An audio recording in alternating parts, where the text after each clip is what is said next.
Good evening, ladies and gentlemen, and welcome to Heti TV's foreign language news broadcast. My name is Peter Gardos, and first, His Excellency Mr. Volkmar Wenzel, Ambassador for Germany in Budapest, had a meeting with András Heisler, the chairman of the Federation of Hungarian Jewish Communities, Mozsihis. At the meeting, the parties discussed problems and tendencies regarding remembrance policies, Hungarian and German domestic politics, and the development of political thinking about migration. Germany is actively monitoring and shaping the policy of the European Union and believes in a stable democratic institutional system and the system of checks and balances. The German ambassador reassured Mozsihis about their strong support. In the past, Budapest and Bucharest have made significant efforts to establish a dialogue and a strategic partnership regarding the relations between the two countries, said Péter Szijjártó in Bucharest. The Hungarian foreign minister was, among others, discussing the situation of the minorities in the Ukraine with his Romanian counterpart. Hungary and Hungarians living in Romania also have a clear interest in having good relations between the two countries, so both the Hungarian and the Romanian party have made significant efforts lately, said Péter Szijjártó, Minister of Foreign Affairs and Trade in Bucharest, after meeting with Teodor Medescanu, Romanian head of diplomacy. Szijjártó said that progress was made regarding such sensitive and for the Hungarian party important issues like the relaunch of the Catholic school in Târgu Mureș, and in this regard he said that from September on Hungarian children will again be able to learn in the Hungarian Catholic school in Târgu Mureș. The LNP party continues to oppose the Paks nuclear power plant expansion. However, the party points out that thousands of billions of forints will be lost if the new block is completed in 2032 or later. Péter Ungvár, parliamentary representative, misses the plans for the consequences of the delay and stated that the investment would continue to increase in cost as the loan interest rate and its availability fee were to be paid for a longer period of time. He also reminded that the program was intended to be financed by the government partly from the sale of surplus electricity from the operation of blocks 1 and 2, but there would be no duplication in the case of a delay and thus no additional revenue. Nikola Gruevski, the former Macedonian Prime Minister, is in Budapest and asked for political asylum from the Hungarian authorities, as announced by the politician personally on his Facebook page. Gruevski writes that he has received several deadly threats in recent days. Nikola Gruevski was Prime Minister of Macedonia between 2006 and 2016, where a warrant was issued against him this week because he had not shown up for his 2-year prison sentence for alleged malversation. Nikola Gruevski was condemned in May for malversation. According to the ruling, Prime Minister Gruevski had influence over the outcome of a tender for the purchase of an armored Mercedes, and the winning car dealer paid him a commission later, and he himself used the luxury car for personal purposes. The Czech Republic does not join the UN Global Migration Package, decided the Czech government. The cabinet sees the planned pact to blur the difference between legal and illegal migration. It does not explicitly say that illegal migration is unacceptable, and the wording of the document allows for different interpretations. The decision of the Czech government is as expected. Prime Minister Andrej Babiš and Minister of Foreign Affairs Tomáš Petříček have already indicated that Prague has objections against the document because, among other things, the Czech proposals were not taken into account in the final wording of the text. The United States has chosen the wrong path by imposing sanctions against Iran, and it will be defeated, said Iran's President Hassan Rouhani. Washington has put in place renewed sanctions against the Iranian oil sector last Monday to force Tehran to tighten its nuclear program, to abandon the development of ballistic missiles, and not to intervene in the Syrian, Iraqi, Lebanese, and Yemeni conflicts. If the United States really wants regional stability, it has chosen a wrong path. If you really honestly respect the people of Iran, that's not the way to go, said Rouhani, according to a report by the Tasnim Iranian news agency. John Bolton, National Security Advisor to the President, said on Tuesday that Washington would execute the punishing measures with iron fists. The situation has become warlike at the border between Israel and the Gaza Strip on Monday evening. In response to more than 400 missiles and grenades aimed at Israel, the Israeli Air Force launched retaliatory measures in the Gaza Strip on Monday, bombing 70 terrorist targets, including 3 tunnels. The Israeli army destroyed about 70 terrorist targets that were linked to the Hamas and the Islamic Jihad movement in Palestine using helicopters, tanks, and other aircraft. Among the targets were an offensive Hamas tunnel, military facilities in Rafah and Deir al-Balach, as well as an observation and missile launch post in Jabalia. In addition, 2 tunnels that belonged to the Islamic Jihad movement were destroyed in Rafah, as well as an armory factory and 4 military facilities. The Israeli army called for everyone to leave Al-Aqsa, the TV station, and a half an hour later they launched a missile attack against the station. Al Jazeera announced that an agreement was reached on a ceasefire between Israel and the Gaza Strip. According to the report, the ceasefire will come into force immediately. The news was also confirmed by the Israeli party. The Palestinian faction's Joint Operation Room announced that their people are committed to the ceasefire if Israel stops its aggression. An Israeli diplomatic source said that Hamas had filed a ceasefire request through 4 different mediators. According to the source, Israel maintains the freedom of action and replied that action on the field will determine what's coming next. The United Nations, Egypt, Norway, and Switzerland took part in a mediation between Hamas and Israel. The Palestinian factions in the Gaza Strip announced their response to the Egyptian mediation efforts and agreed on a ceasefire. The resignation of the Israeli Defense Secretary Avigdor Lieberman was interpreted by the Hamas terror organization governing the Gaza Strip as Israel's admission of its defeat against the Palestinian resistance. According to the Israeli Defense Forces, more than 460 missiles and grenades were fired from Gaza to southern Israel during the past 25 hours. The Iron Dome captured more than 100 projectiles. Most of the rest landed in open areas, but still many of them in residential and other buildings, resulting in 1 casualty and dozens of injured, as well as a significant financial damage. In response to the missile attacks, the Israeli army bombed about 160 Hamas and Islamic Jihadist targets in the Gaza Strip, including 4 facilities that the military described as a key strategic location. According to health officials, 108 Israelis were injured during the missile strikes. 7 people were reported dead in Gaza, at least 5 of them belonging to terrorist organizations. And finally, for the weather, Saturday will bring sunny weather. The northeastern winds may be strong at several places. It will be frosty in the morning, and the temperature in the afternoon may range between 5 to 9 degrees. Sunday will be frosty weather in the morning hours. During the day, clouds may disturb the sunshine. Slight western-northwestern winds are to be expected. In the afternoon, 5 to 8 degrees are likely. In the evening, a cold front arrives in the north, and precipitation is expected in the northern and western part of the country. Smaller amounts of rainfall in flat areas, as well as snow in the mountains, are to be expected. On Monday, the northern winds revives in several places of the country during the day. With cloudy weather, rainfall can only be expected in the west and the southwest of Hungary. For further news, please visit our websites at www.hetitv.com or breuerpress.com.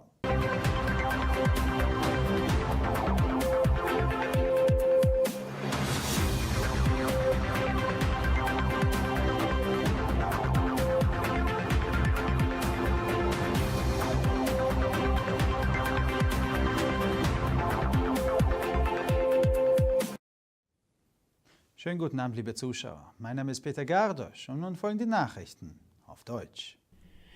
Herr Volkmar Wenzel, Botschafter für Deutschland in Budapest, hat ein Treffen mit András Heisler, dem Vorsitzenden des Verbandes der ungarischen jüdischen Gemeinden Mozsihis. Auf dem Treffen diskutierten die Parteien Probleme und Tendenzen in Bezug auf die Erinnerungspolitik, die ungarische und deutsche Innenpolitik sowie die Entwicklung des politischen Denkens über Migration. Deutschland überwacht und gestaltet die Politik der Europäischen Union aktiv und glaubt an ein stabiles demokratisches Institutionssystem und das System der gegenseitigen Kontrollen. Der deutsche Botschafter versicherte Mozsihis über seine tatkräftige Unterstützung. In der Vergangenheit haben Budapest und Bukarest erhebliche Anstrengungen unternommen, um den Dialog und eine strategische Partnerschaft zwischen den beiden Ländern herzustellen, sagte Péter Szijjártó in Bukarest. Der ungarische Außenminister diskutierte mit seinem rumänischen Amtskollegen unter anderem über die Lage der Minderheiten in der Ukraine. Ungarn und die in Rumänien lebenden Ungarn haben ebenfalls ein klares Interesse an guten Beziehungen zwischen den beiden Ländern. Daher haben sowohl die ungarische als auch die rumänische Partei in letzter Zeit erhebliche Anstrengungen unternommen, sagte Außenminister Péter Szijjártó nach einem Treffen mit Teodor Melescanu, rumänischer Diplomatenchef in Bukarest. Szijjártó sagte, dass Fortschritte in Bezug auf derart sensible und für die ungarische Partei wichtige Themen gemacht wurden, wie der Neustart der katholischen Schule in Târgu Mureș, und in diesem Zusammenhang sagte er, dass ungarische Kinder ab September wieder in der ungarischen katholischen Schule in Târgu Mureș lernen können. Die LNP-Partei ist weiterhin gegen die Erweiterung des Kernkraftwerkes Poksh. Die Partei weist jedoch darauf hin, dass Tausende von Milliarden Forint verloren gehen werden, wenn der neue Block in 2032 oder später erst fertiggestellt wird.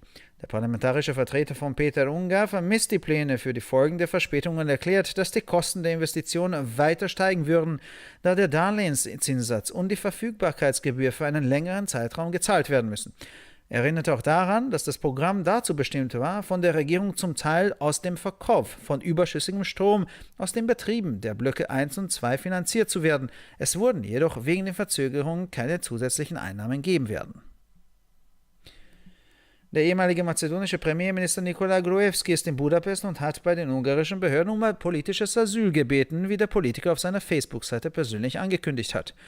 Gruevski schreibt, er habe in den letzten Tagen mehrere tödliche Drohungen erhalten. Nikola Gruevski war zwischen 2006 und 2016 Premierminister von Mazedonien, wo in dieser Woche ein Haftbefehl gegen ihn ausgestellt wurde, weil er wegen angeblicher Misshandlungen nicht zu seiner 2-jährigen Gefängnisstrafe aufgetaucht war. Nikola Gruevski wurde im Mai wegen Misshandlung verurteilt. Dem Urteil zufolge hatte der Premierminister Einfluss auf das Ergebnis einer Ausschreibung für den Kauf eines gepanzerten Mercedes-Benz. Der Autohändler zahlte ihm später eine Provision und er selbst benutzte das Luxusauto für persönliche Zwecke. Die Tschechische Republik schließt sich nicht dem globalen Migrationspakt der Vereinten Nationen an. Das Kabinett sieht im geplanten Pakt den Unterschied zwischen legaler und illegaler Migration verwischt. Es besagt nicht ausdrücklich, dass illegale Migration nicht akzeptabel ist und der Wortlaut des Dokuments lässt unterschiedliche Interpretationen zu. Die Entscheidung der tschechischen Regierung ist wie erwartet. Premierminister Andrej Babiš und Außenminister Tomáš Petříček haben bereits mitgeteilt, dass Prag Einwände gegen das Dokument erhebt, da die tschechischen Vorschläge unter anderem im endgültigen Wortlaut des Textes nicht berücksichtigt wurden. Die Vereinigten Staaten haben den falschen Weg gewählt, indem sie Sanktionen gegen den Iran verhängt haben. Es wird besiegt werden, sagte der iranische Präsident Hassan Rouhani. Washington hat am vergangenen Montag erneut Sanktionen gegen den iranischen Ölsektor verhängt, um Teheran zu zwingen, sein Nuklearprogramm zu stoppen, die Entwicklung ballistischer Raketen aufzugeben und nicht in die syrischen, irakischen, libanesischen und jemenitischen Konflikte einzugreifen. Wenn die Vereinigten Staaten wirklich regionale Stabilität wollen, haben sie den falschen Weg gewählt. Wenn sie die Menschen im Iran wirklich ehrlich respektieren, ist dies nicht der richtige Weg, sagte Rouhani laut dem Bericht der iranischen Nachrichtenagentur Tasnim. John Bolton, nationaler Sicherheitsberater des Präsidenten, sagte am Dienstag, Washington werde die Strafmaßnahmen mit eiserner Faust durchführen.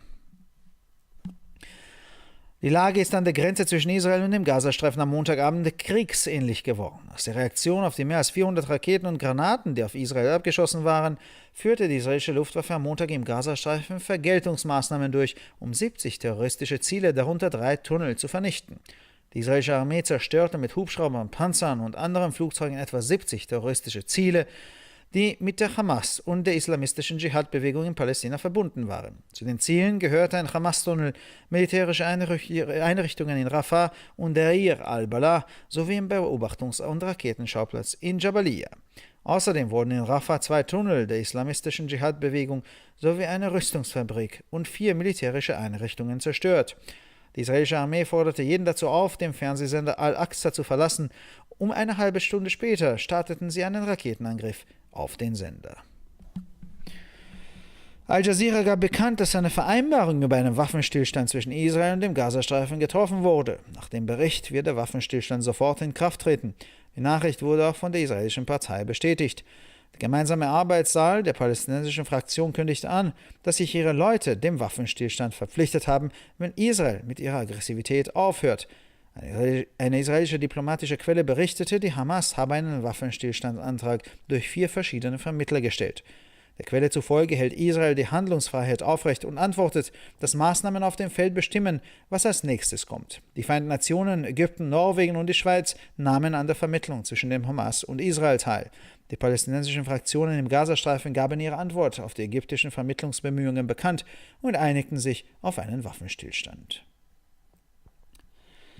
Der Rücktritt des israelischen Verteidigungsministers Lieberman wurde von der Hamas-Terrororganisation, die den Gazastreifen regiert, als Israels Eingeständnis der Niederlage gegen den palästinensischen Widerstand interpretiert. Nach Angaben der israelischen Streitkräfte wurden in den letzten 25 Stunden mehr als 460 Raketen und Granaten aus dem Gazastreifen in den Süden Israels abgefeuert. Der Eiserne Dom konnte mehr als 100 Projektile abfangen. Die meisten anderen landeten auf offenem Gelände, aber viele davon in Wohn- und anderen Gebäuden, was zu einem Todesfall und Dutzenden Verletzten sowie erheblichen finanziellen Schäden führte. Als Reaktion auf die Raketenangriffe bombardierte die israelische Armee etwa 160 Ziele der Hamas und des islamistischen Dschihad im Gazastreifen, darunter 4 Einrichtungen, die das Militär als wichtigen strategischen Standort bezeichnete. Nach Angaben von Gesundheitsbeamten wurden 108 Raketen bei Raketenangriffen verletzt. In Gaza wurden 7 Menschen für tot erklärt, von denen mindestens 5 terroristischen Vereinigungen angehörten. Und schließlich zum Wetter. Samstag wird sonniges Wetter erwartet. Die Nordostwinde könnten an mehreren Stellen zunehmen. Am Morgen wird es frostig und die Temperatur am Nachmittag kann zwischen 5 und 9 Grad liegen. Der Sonntag bringt morgens frostiges Wetter mit sich. Tagsüber können Wolken und Sonnenschein stören. Es wird mäßiger Wind aus Westen und dem Nordwesten erwartet. Am Nachmittag wird voraussichtlich zwischen 5 und 8 Grad erwartet. Abends erreicht uns eine Kaltfront aus dem Norden und im Norden und Westen des Landes wird Niederschlag erwartet. Geringere Niederschlagsmengen in flachen Gebieten sowie Schnee in den Bergen sind zu erwarten. Am Montag wird der Nordwind an verschiedenen Orten in Ungarn lebhaft. Bei bewölktem Wetter kann es tagsüber nur im Westen und Südwesten Ungarns Niederschlag geben. Für weitere Nachrichten besichtigen Sie bitte unsere Webseiten www.hettitv.com sowie www.breuerpress.com. Ich bedanke mich für die Aufmerksamkeit und wünsche Ihnen noch einen angenehmen Abend.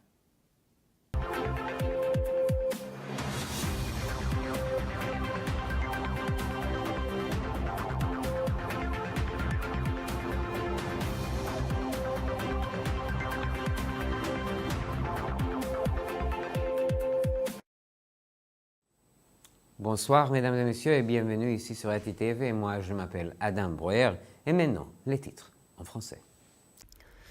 L'ambassadeur d'Allemagne en Hongrie, son Excellence M. Volkmar Wenzel, a ouvert des discussions avec le président de la Fédération des communautés juives en Hongrie, avec András Heizler. Au cours de cette rencontre, les parties ont échangé sur les questions liées à la politique des commémorations, sur les orientations et les processus de la politique intérieure et en Hongrie et en Allemagne, et sur l'évolution de la réflexion politique au sujet de l'immigration. L'Allemagne suit et contribue activement à la politique de l'Union européenne. Elle croit à un système institutionnel stable et démocratique, le système des freins et des contrepoids.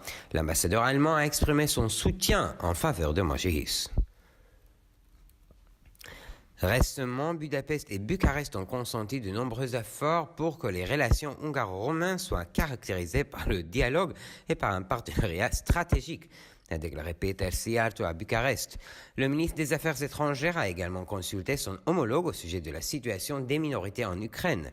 Les bonnes relations entre les deux pays, auxquelles la Hongrie et la Roumanie ont fortement ouvré dans les derniers temps, revêtent une grande importance pour la Hongrie et les Hongrois vivant en Roumanie, a dit le ministre hongrois des Affaires et des Relations économiques étrangères, Péter Szijjártó, à Bucarest, après sa rencontre avec le chef de la diplomatie roumaine, Teodor Melescanu. Cette réunion a permis d'avancer sur des questions délicates et importantes pour la Hongrie, telles que la réouverture du lycée catholique du Târgu Mureș, a annoncé Péter Szijjártó. À Târgu Mureș, à partir du mois de septembre, les enfants hongrois pourront à nouveau suivre leurs études dans l'école catholique hongroise. Le LMP est toujours contre l'élargissement de la centrale nucléaire de Pöcs. Cependant, le parti souligne que si le nouveau bloc est construit pour 2032 ou encore plus tard, ceci entraîne un déficit de plusieurs milliards de forints pour le pays. Le député parlementaire Péter Ungár a exprimé son inquiétude à cause de l'absence d'études expliquant les conséquences du retard pris et il a déclaré que le coût de l'investissement continuerait d'augmenter puisque les intérêts et la redevance pour la mise à disposition du crédit devraient être payés plus longtemps. Le gouvernement aurait souhaité financer le projet à partir de la vente de l'électricité supplémentaire produite pendant le fonctionnement partiel du bloc 1 et le fonctionnement simultané du bloc 2, mais en cas de retard, cette simultanéité et donc ces revenus supplémentaires n'existeront pas, a-t-il rappelé. L'ancien Premier ministre de la Macédonie, Nikola Gruevski, est à Budapest. Il a demandé l'asile politique aux autorités hongroises, a déclaré le responsable politique lui-même sur sa page Facebook. Dans son message, M. Gruevski indique qu'il a reçu plusieurs menaces de mort. Entre 2006 et 2016, Nikola Gruevski a été Premier ministre de la Macédonie. Cette semaine, un mandat d'arrêt a été lancé à son encontre parce qu'il n'a pas commencé à purger sa peine d'emprisonnement de 2 ans qui lui a été infligée pour abus du pouvoir. En effet, Nikola Gruevski a été condamné au mois de mai. Selon le jugement, en tant que Premier ministre, M. Gruevski a exercé une pression lors de l'octroi d'un marché visant l'acquisition du Mercedes blindé. Les concessionnaires automobiles déclarés vainqueurs lui auraient versé ultérieurement une commission. Et l'ancien Premier ministre a également utilisé la voiture de luxe à des fins personnelles. Le gouvernement tchèque a décidé que la République tchèque n'adhérait pas au pacte mondial de l'ONU pour l'immigration. Selon le gouvernement, le texte prévu ne se préoccupe pas de bien séparer l'immigration légale et l'immigration illégale et ne précise pas clairement que l'immigration illégale est inacceptable et la rédaction du document permet différentes interprétations. La décision du gouvernement tchèque était prévisible. Le chef du gouvernement, Andrej Babiš, et le ministre des Affaires étrangères, Tomáš Petříček, ont déjà signalé que Prague avait des réserves contre le document, notamment parce que la rédaction finale du texte final ne tenait pas compte des propositions tchèques. Les États-Unis ont choisi le mauvais chemin en instaurant des sanctions contre l'Iran et ils assureront une défaite, a déclaré le président iranien Hassan Rouhani. Lundi dernier, Washington a rétabli les sanctions contre le secteur pétrolier iranien et veut ainsi contraindre Téhéran à limiter plus fermement son programme nucléaire et abandonner le développement des missiles balistiques et à ne pas intervenir dans les conflits syriens, irakiens, libanais et yéménites. Si les États-Unis souhaitent vraiment la stabilité dans la région, alors ils ont choisi le mauvais chemin. S'ils sont vraiment sincères et qu'ils respectent le peuple iranien, alors ce n'est pas le bon chemin, a dit le président Rouhani sur le rapport de l'agence presse iranienne Tasnim. Le conseiller à la sécurité nationale du président américain, John Bolton, a affirmé que Washington appliquerait les sanctions d'une main de fer. Lundi soir, une situation de guerre s'est formée à la frontière entre Israël et la bande de Gaza. Lundi après-midi, en réponse aux plus de 400 roquettes et mortiers tirés en direction d'Israël, les forces aériennes israéliennes ont mené un raid dans la bande de Gaza et ont détruit 70 cibles de terroristes, dont 3 tunnels. En utilisant des hélicoptères, des tanks et différents véhicules aériens, l'armée israélienne a éliminé environ 70 cibles appartenant à des organisations terroristes telles que le Hamas et le Djihad islamique palestinien. Parmi les cibles se trouvaient un tunnel d'attaque de Hamas, des installations militaires à Rafah et à Dir el-Balak, ainsi qu'un poste d'observation et un poste de tir de missiles à Jabalia. Deux autres tunnels appartenant au djihad islamique ont été bombardés à Rafah, en plus d'une manufacture d'armes et de 4 installations militaires. L'armée israélienne a lancé un avertissement pour faire évacuer le bâtiment de la station de diffusion de la télévision El-Aqsa et une demi-heure plus tard, elle a effectué des tirs de roquettes sur la station de diffusion. Mardi, un accord de cessez-le-feu a été conclu entre Israël et la bande de Gaza. Selon le rapport, le cessez-le-feu est immédiatement entré en vigueur. L'information a également été confirmée par la partie israélienne.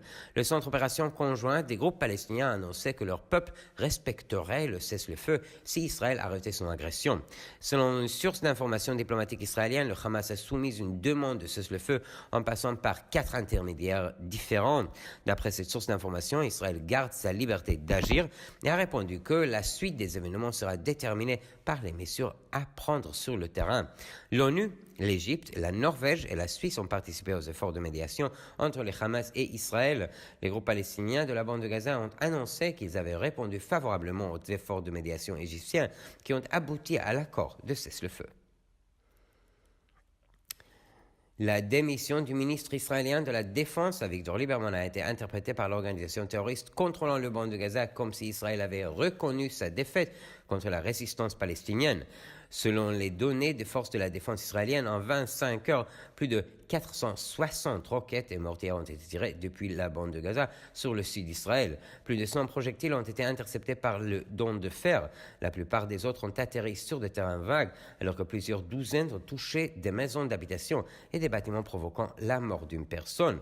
Plusieurs douzaines de blessés et de dégâts matériaux considérables. En réponse aux attaques de roquettes, l'armée a bombardé près de 160 cibles appartenant au Hamas et au djihad islamique, dont 4 installations décrites par l'armée comme des unités d'importance stratégique. Selon les fonctionnaires de la santé, 108 Israéliens ont été blessés au cours des attaques de roquettes. Dans la bande de Gaza, 7 morts ont été signalées, dont au moins 5 personnes appartenaient à des organisations terroristes. Et finalement, le météo, samedi, le temps sera toujours ensoleillé, le vent du nord se lèvera dans plusieurs régions. Le matin apportera du gel à plusieurs endroits, tandis que l'après-midi, les températures évolueront entre 5 et 9 degrés. Dimanche, le matin sera très froid dans tout le pays. Pendant la journée, des cirrostros filtreront la lumière du soleil. Il y aura de faibles vents de l'ouest et au nord et du nord-ouest. Durant l'après-midi, les températures monteront jusqu'à 5 à 8 degrés. Pendant la soirée, une vague de froid arrivera depuis le nord qui apportera des précipitations dans les régions du nord et de l'ouest du pays. Sur les plains, de faibles pluies et des averses pourront se produire, tandis que dans les collines, il pourra y avoir de la pluie mêlée de neige, ainsi que de faibles chutes de neige. Lundi, le vent du nord se lèvera à plusieurs endroits. Pendant la journée, le ciel sera partiellement nuageux et des précipitations ne sont prévues qu'à l'ouest et au sud-est. Pour encore plus d'actualités, rendez-vous sur nos sites internet à htv.com ou broderpress.com. Merci beaucoup pour votre attention. Et maintenant, les titres en chinois.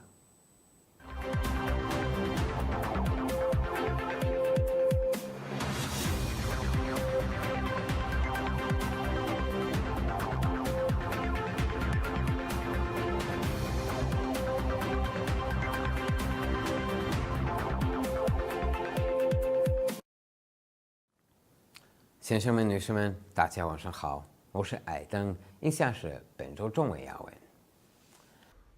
德国驻布达佩斯大使Volkmar Wenzl下与匈牙利犹太社区联合会主席 András Heisler 举行了会谈。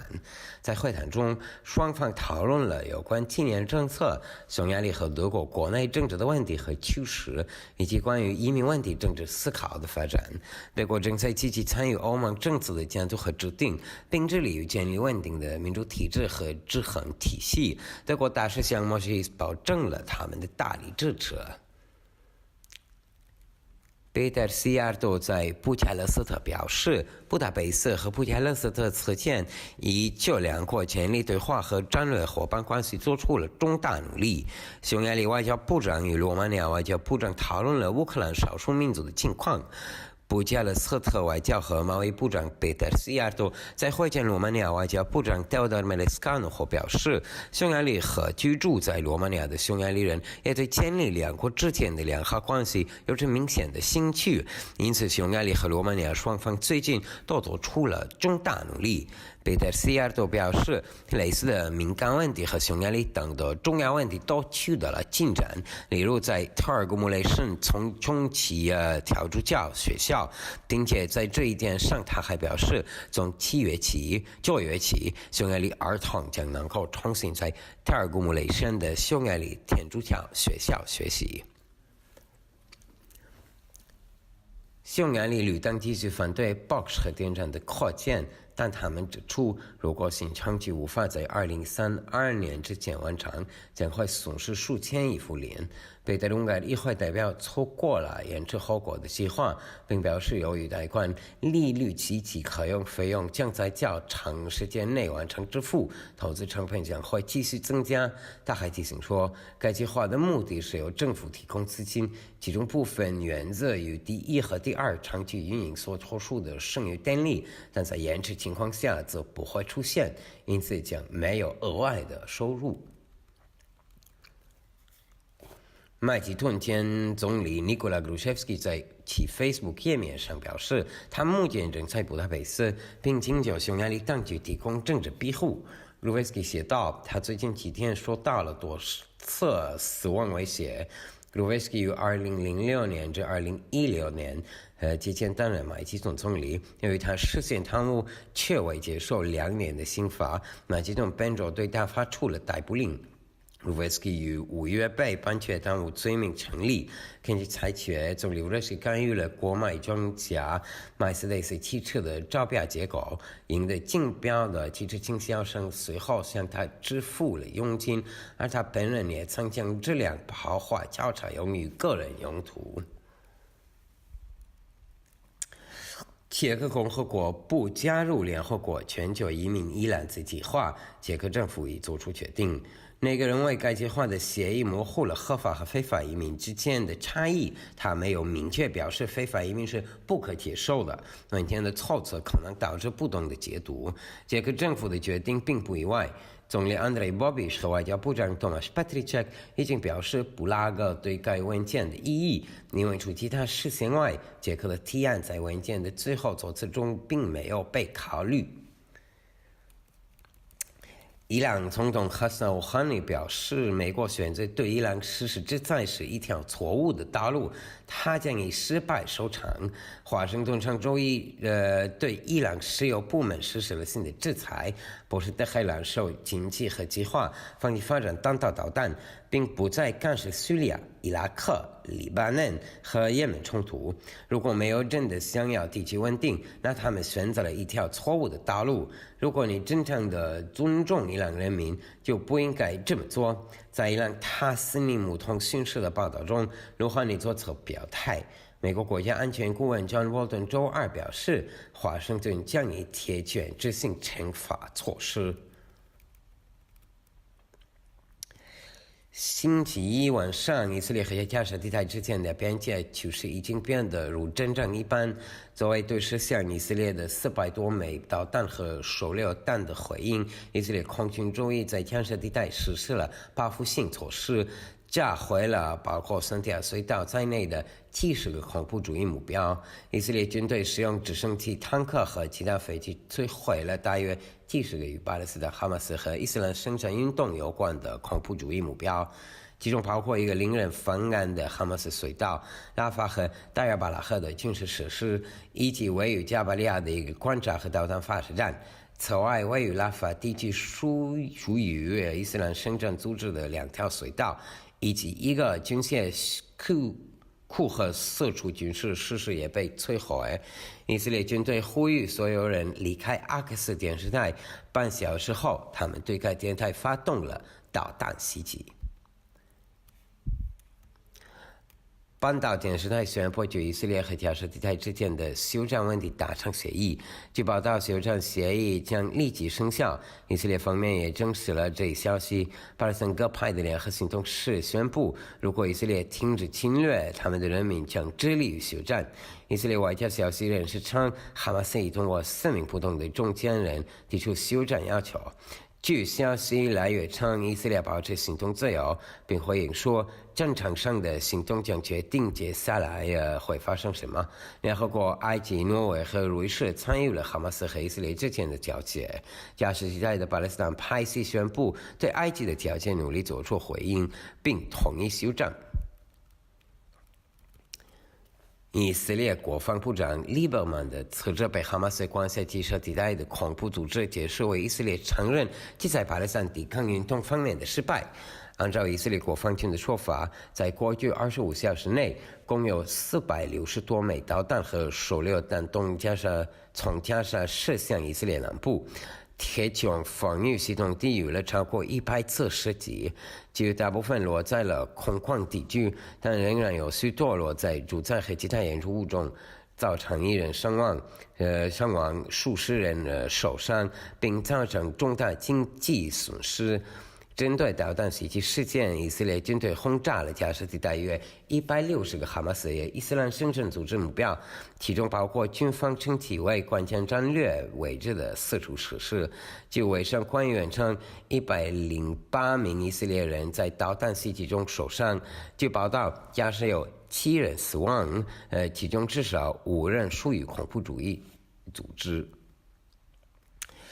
那周六将带来晴朗的天气，部分地区的东北风可能加强，早晨较冷，下午的温度预计在5到9度之间。周日早晨将迎来很冷的天气，白天预计为多云天气，可能会出现轻微的西风和西北风。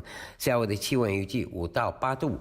夜晚来自北方的冷空气将抵达国内，预计北部和西部地区将有降水，平原地区的降雨量较少，山区则可能降雪。周一匈牙利部分地区将刮起西北风，白天天气多云，匈牙利西部和西南部可能降雨。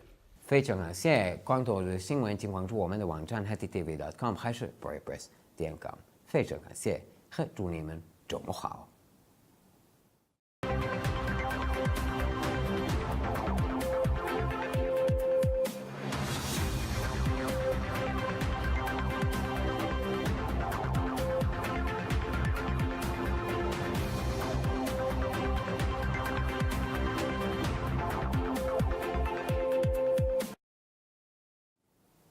ערב טוב גבירותיי ורבותיי, וברוכים הבאים לחדשות הטי טיווי, שמי אדם ברואר, וכעת החדשות בעברית.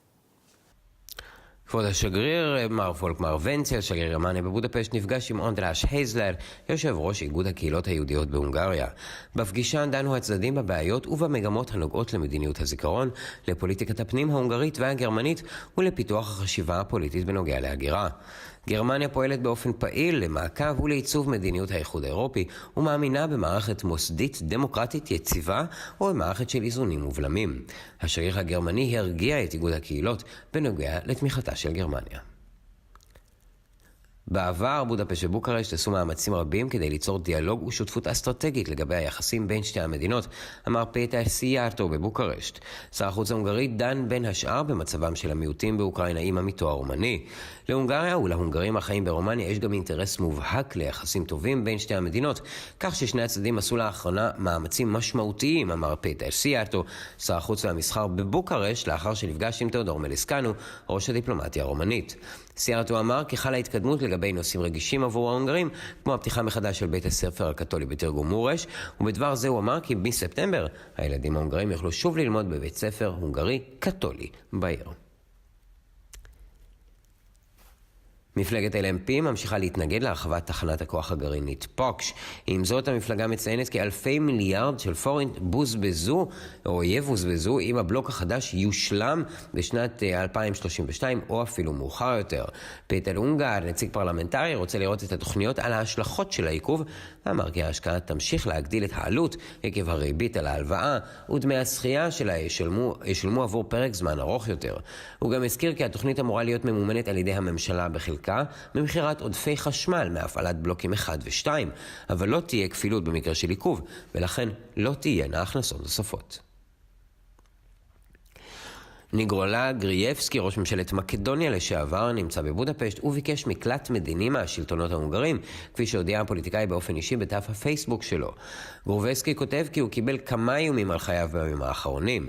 ניקולה גרובסקי היה ראש ממשלת מקדוניה בין 2006 ל-2016, שם הוצא נגדו צו מעצר בשבוע שעבר, משום שלא הופיע למלא את עונשו של מאסר בין 2 בגין חשד להתעללות בכספים.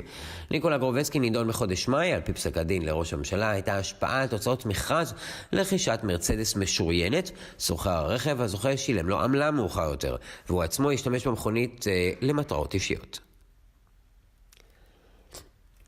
צ'כיה אינה מצטרפת לחבילת ההגירה הגלובלית של האו"ם.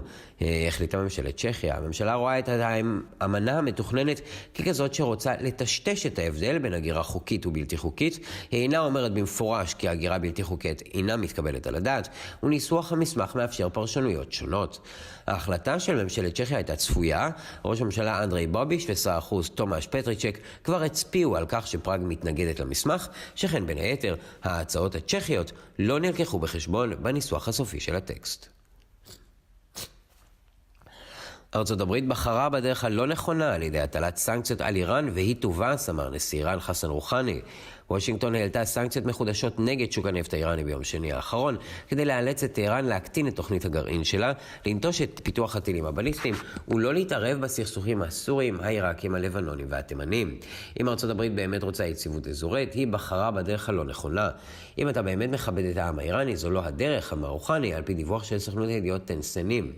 ג'ון בולטון, היועץ לביטחון לאומי של נשיא ארצות הברית, אמר ביום שלישי כי וושינגטון תבצע את פעולות הענישה עם אגרופי ברזל. המצב הפך לממש מלחמה בגבול בין ישראל לרצועת עזה ביום שני בערב. בתגובה ליותר מ-200 טילים ורימונים שנורו לעבר ישראל, השיק חיל האוויר בפעולות תגמול ברצועת עזה ביום שני, בהפצצת 70 מטרות טרור, ובהן 3 מנהרות. הצבא הישראלי הרס כ-70 מטרות טרור שהיו קשורות לחמאס ולתנועת הג'יהאד האסלאמי בפלסטין באמצעות מסוקים, טנקים ומטוסים אחרים. בין המטרות היו מנהרה של חמאס, מתקנים צבאיים ברפיח ובדיר אל-בלח, וכן תצפית ומשגר טילים בג'בליה. בנוסף, נהרסו ברפיח 2 מנהרות השייכות לתנועת הג'יהאד האסלאמי, וכן מפעל נשק ו4 מתקנים צבאיים. הצבא הישראלי קרא לכולם לעזוב את תחנת הטלוויזיה אל-אקצא, וכעבור חצי שעה הם פתחו בהתקפת טילים על התחנה. אל-ג'זירה הודיעה כי הוא הושג הסכם להפסקת אש בין ישראל לרצועת עזה. על פי הדוח, הפסקת האש תיכנס לתוקף באופן מיידי. הידיעה אושרה גם לידי הצד הישראלי. חדר הפעולה המשותף של הפלגים הפלסטינים הודיע כי הם מחויבים להפסקת אש אם ישראל תפסיק את תוקפנותה. מקור מדיני ישראלי מסר כי חמאס הגיש בקשה להפסקת אש באמצעות 4 מתווכים שונים. לדברי המקור, ישראל שומרת על חופש פעולה, וענתה כי הפעולה בשטח תקבע בה יבוא בהמשך. האום, מצרים, נורווגיה ושוויץ השתתפו בגישור בין חמאס לישראל. הפלגים הפלסטינים ברצועת עזה הודיעו על תגובתם למאמצי התיווך המצריים והסכימו על הפסקת האש. התפטרותו של שר הביטחון ליברמן פורשה על ידי ארגון הטרור של חמאס השולט ברצועת עזה כהודעה של ישראל לתבוסתה נגד ההתנגדות הפלסטינית. לדברי צה"ל, למעלה מ-460 טילים וקליעים נורו מעזה לישראל במהלך 25 השעות האחרונות. כיפת ברזל ירתה יותר מ100 קליעים. רוב היתר נחתו בשטחים פתוחים, אך עדיין מהם פגעו בבנייני מגורים ובניינים אחרים, וכתוצאה מכך אדם אחד מת ועשרות נפצעו, נגרו נזקים כספיים משמעותיים. בתגובה להתקפות הטילים הפציץ הצבא הישראלי כ-160 מטרות של חמאס ושל הג'יהאד האסלאמי ברצועת עזה, כולל 4 מתקנים שהצבא תיאר כמיקומים אסטרטגיים מרכזיים. לדברי גורמי בריאות, 108 ישראלים נפצעו במהלך תקיפות הטילים, 7 אנשים נהרגו בעזה, לפחות 5 מהם שייכים לארגוני טרור. ולמזג האוויר, ביום שבת יהיה מזג אוויר שטוף שמש, הרוחות הצפון-מזרחיות עשויות להיות חזקות במספר מקומות, יהיה קפוא בבוקר והטמפרטורות בשעות אחר הצהריים עשויות לנוע בין 5 ל-9 מעלות. יום ראשון יביא מזג אוויר קר בבוקר, במהלך היום יהיה מעונן, צפויות רוחות מערביות וצפון מערביות קלות. בשעות אחר הצהריים צפויות 5 עד 8 מעלות, בערב תגיע יחסית קרה מהצפון ומשקעים צפויים בחלק הצפוני והמערבי של הונגריה. צפוי מעט גשם באזורים פתוחים ומעט שלג בהרים. ביום שני רוח הצפון תתחזק בכמה מקומות בהונגריה. במהלך היום, עם מזג אוויר מעונן חלקית, גשם צפוי רק במערב ובדרום מערב הונגריה. לחדשות נוספות, אנא בקרו באתרי האינטרנט שלנו ב-htv.com או בברואיירפרס.com. תודה שהייתם איתנו ושיהיה לכם שבת שלום.